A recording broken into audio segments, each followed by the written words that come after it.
Hello दोस्तों, good morning.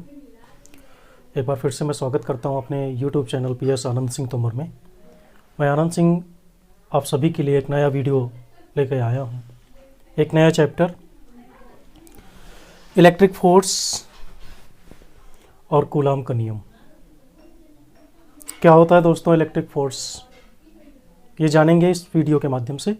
Okay, electric force act between up to charge.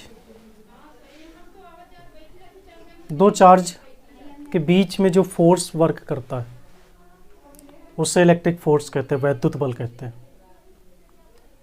अब दो चार्जों के बीच में, दो आवेशों के बीच में दो तरह का बल कार्य करता है।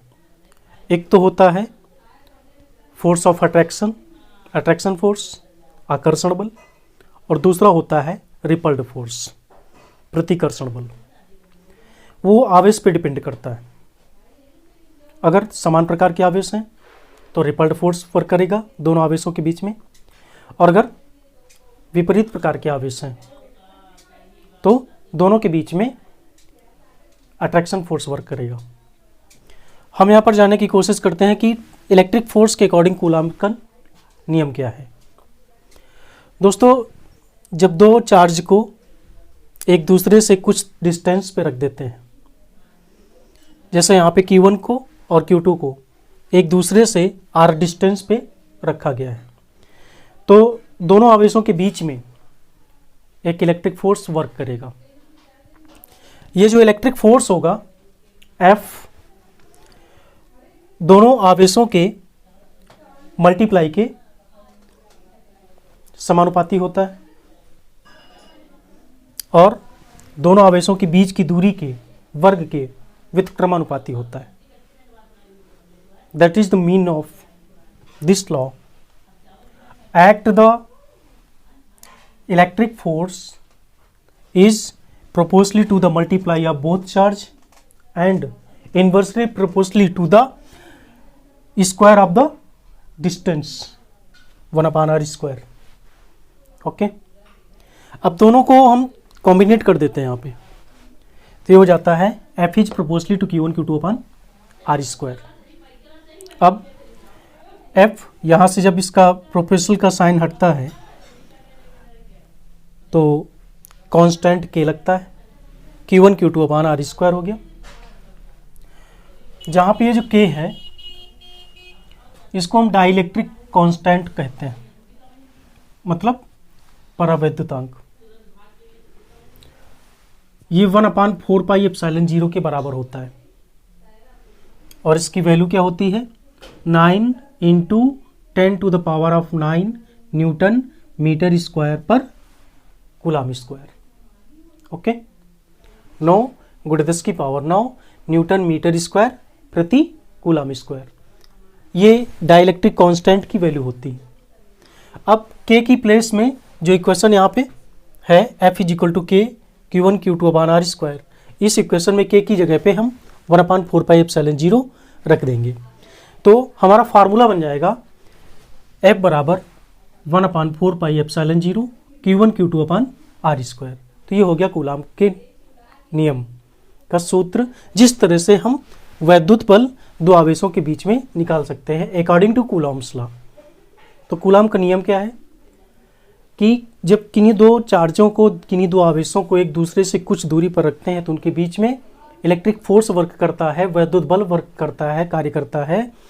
उस वैद्युत बल का मान दोनों आवेशों के गुणनफल के समानुपाती होता है तथा उनके बीच की दूरी के वर्ग के व्युत्क्रमानुपाती होता है। ओके, अब इस फार्मूले में Q1 Q2 और R तो जान गए, Q1 और Q2 चार्ज हैं दोनों, R दोनों चार्जों के बीच की डिस्टेंस है। बट यहाँ पे जो एप्सिलॉन नॉट है, एप्सिलॉन 0, ये क्या है, what is this? Epsilon not जो है relative permittivity of free space है। क्या है? Relative permittivity of free space, निर्वात की वैद्युतशीलता।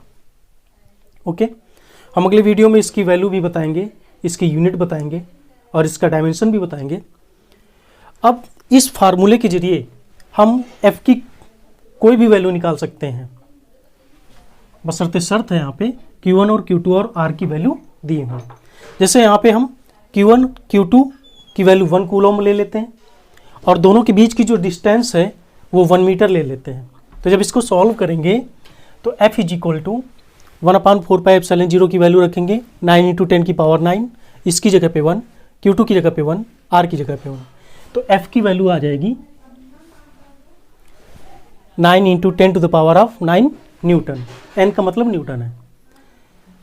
ओके, तो यहाँ से ये हो गया कि जब एक एक कूलाम के दो आवेशों को, एक एक कूलाम के दो चार्ज पार्टिकल को जब एक दूसरे से केवल 1 मीटर की डिस्टेंस पे रखते हैं तो उनके बीच में कितना वैद्युत बल उत्पन्न होता है? 9 × 10⁹ न्यूटन का वैद्युत बल उत्पन्न होता है।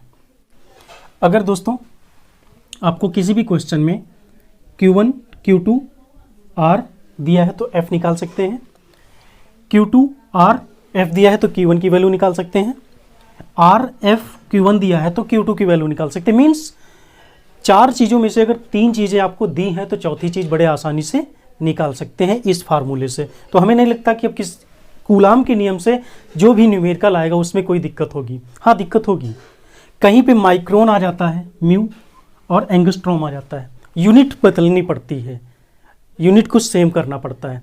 तो मैं बताना चाहता हूँ कि जहाँ पे माइक्रोन आ जाता है, ऐसे कुछ बना होता है माइक्रोन म्यू की तरह, तो वहाँ पे 10⁻⁻6 लिख देते हैं, और एंगस्ट्रॉम होता है तो वहाँ पे 10⁻10 लिख देते हैं।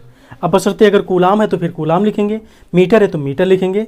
ओके, जैसे लेंथ में आ गई म्यू तो 10⁻6 मीटर में हो जाएगा, कूलाम में आ गया म्यू कूलाम तो 10⁻6 कूलाम हो जाएगा, एंगस्ट्रॉम में आ गया तो 10⁻10 से मल्टीप्लाई कर देंगे। तो जितनी भी दिक्कतें होती हैं वो अपने आप सॉल्व हो जाती हैं। तो उम्मीद है कि ये वीडियो आपके लिए बहुत ही महत्वपूर्ण होगा और इसी तरह की अगली वीडियो भी मैं पोस्ट करता रहूँगा। ओके, धन्यवाद।